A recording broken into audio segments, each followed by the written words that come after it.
हरे कृष्णा। योगेशं सच्चिदानन्दं वासुदेवं व्रजप्रियं धर्मसंस्थापकं वीरं कृष्णं वन्दे जगद्गुरुं। कृष्णं वन्दे जगद्गुरुं। श्री कृष्ण चरित अमृतम भाग 85। आज हम श्रवण करेंगे ब्रह्मा को जब मोह हुआ। कल के एपिसोड में भी हमने श्रवण किया था कि कान्हा जी की अद्भुत लीलाओं का दर्शन जो देवता लोग करते हैं तो उसको देखकर ब्रह्मा जी मुख मोड़ लिया था। तो आज के एपिसोड में उन्हीं का आगे कंटिन्यू पार्ट है कि ब्रह्मा को जब मोह हुआ। विधि ये नाम है ब्रह्मा जी का, क्योंकि यही तो विधान बनाते हैं। शास्त्रीय विधि, श्रोत समार्थ विधि, हर क्रिया का विचार विवेक ये सब ध्यान में रखते हैं ब्रह्मा जी। विदुर जी को संबोधन करते हैं उद्धव जी। तात नंद नंदन की लीला का दर्शन करने आ गए थे, यहाँ सृष्टि का कार्य छोड़कर आए। देवता सब ये कहकर जय घोष कर रहे थे, जय हो नंद नंदन की, जय हो नंद नंदन की। और हंस में विराजे ब्रह्मा ने भी देखना चाहा कन्हैया को, पर उस समय इनका वन भोज चल रहा था और उस वन भोज में कोई विधि नहीं थी और ना ही कोई विधान। अब हमने कल का एपिसोड भी श्रवण किया था वन भोज की झांकी, जिसमें कन्हैया खा रहे हैं। ग्वाल सखा अपने घरों से लाई हुई वस्तुएं कन्हैया के मुख में दे रहे हैं और कन्हैया खा रहे हैं।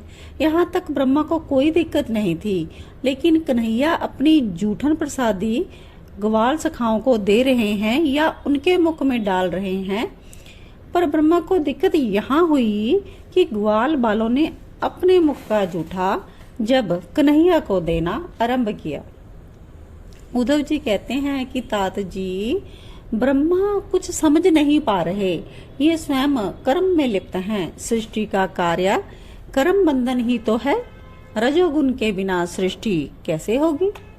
पर ये तो त्रिगुणातीत लीला है, ये तो विधि निषेध से परे की लीला है, ये प्रेम की लीला है।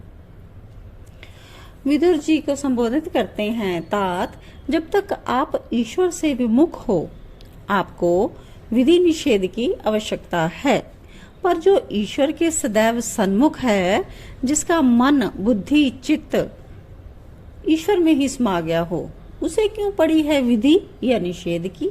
उद्धव जी ने विदुर जी को बताया। आहा, ये लड्डू कितना बढ़िया है। आगे मधुमंगल लड्डू खाते हुए प्रसन्न है। फिर उसके मन में आता है, धत ये लड्डू तो कन्हैया को खिलाना था, और मुंह से निकाल कर कन्हैया के मुख में दे देता है मधुमंगल। फिर कोई ग्वाल सखा कहता है ये मठरी है। कन्हैया कहते हैं मुझे दे। नहीं दूंगा, पहले मैं चखूंगा, कहीं नमक या मिर्च ज्यादा तो नहीं। ये कहते हुए वो सखा मठरी को चखता है और बढ़िया है, और फिर बढ़िया जानकर चखी हुई मठरी को कन्हैया के मुख में दे देता है। ये प्रेम लीला है। प्रेम का मार्ग अलग है, उसमें ना विधि है ना निषेध है, प्रेम है, बस प्रेम है। तो ब्रह्मा को अपना माथा पीटना पड़ा, ये क्या लीला है। ब्रह्मा की निपुणता सृष्टि के कार्यों में है, इन प्रेम की लीलाओं में नहीं है। आप सदैव बुद्धि से ही काम लेते हो, पर कोई कोई प्रसंग ऐसे होते हैं जहाँ बुद्धि और तर्क काम नहीं देते। वहां तो हृदय से देखो, हृदय से दर्शन करो, ना कोई तर्क ना कोई वितर्क। अब ब्रह्मा जी को कुछ कुछ क्रोध भी आने लगा। तुम इसे ईश्वर मान रहे हो जो विधि निषेध की धज्जियां उड़ा रहा है। ईश्वर गंभीर है। ईश्वर अवतरित होकर वैदिक विधि का सत्सम्मान स्वयं पालन करता है, क्योंकि उसे हम जीवों से यही करवाना है। देवता सब चुप हो गए हैं। अब ब्रह्मा जी ने आकर इस प्रेम लीला में अपने तर्क का प्रयोग करना शुरू कर दिया था, जिससे लीला का रस अब देवों को मिल ही नहीं रहा। तभी तभी हरी हरी दूब का लोभ बछड़ों को दूर ले जाता है। ये सब ब्रह्मा ने तुरंत किया था। उन्हें अपने आप को बड़ा साबित करना था। ग्वाल सखाओं ने देखा, कन्हैया अपने बछड़े कहाँ गए। कन्हैया उठकर खड़े हो गए। एकाएक गंभीर होकर उन्होंने नभ की ओर देखा, पर तुरंत उनके मुखमंडल पर एक अद्भुत हास्य तैरने लगा, मानो कह रहे हो, पुत्र आज अपने पिता की परीक्षा ले रहे हो। और सखाओ कहते हैं, सखाओ तुम खाते रहो, मैं देखकर आता हूँ बछड़ों को। इतना कहकर अकेले कन्हैया हाथ में दही भात लिए उठे और बछड़ों को खोजने चल पड़े। ऊपर से विधाता ब्रह्मा हंसे। उन्होंने बछड़ों को चुरा लिया था। बछड़े नहीं हैं, दूर जाकर देखा कन्हैया ने, पर कहीं नहीं। चलो आ जाएंगे, ऐसा कहते हुए लौटे कन्हैया जहां उनके ग्वाल सखा थे। पर ये क्या, यहाँ अब कोई नहीं। ग्वाल सखाओं का भी हरण कर लिया ब्रह्मा ने। ब्रह्मा देख रहे हैं कि ये अब क्या करता है। मानो अब चुनौती दी कन्हैया ने ब्रह्मा को। तुम्हें सृष्टि का रहस्य अभी तक समझ में नहीं आया ब्रह्मा। अहंकार करते हो कि मैं ही बनाता हूँ सृष्टि। अरे तुम क्या बनाओगे बताओ, क्या बनाते हो तुम? जीव तुम बनाते हो। जीव तो अनादिकाल से हैं। जीव का अंतःकरण बनाते हो। अरे जब जीव है तो अंतःकरण भी उसका है। उसमें वासना है, कर्म है, उसके अनुसार ही तो ब्रह्मा एक शरीर दे देते हैं। फिर ब्रह्मदेव तुम बनाते क्या हो? मैं तुम्हें अब समझाता हूँ सृष्टि का रहस्य क्या है। ये कहते हुए वो नन्हा सा कन्हैया हंसा और देखते ही देखते दूसरी सृष्टि बना दी कन्हैया ने। अब यहाँ न अंतःकरण की अवस्था थी, न कर्म, न वासना, न जीव, पर सब कुछ वैसा ही। विदर जी पूछते हैं, ये कैसे किया नंद नंदन ने?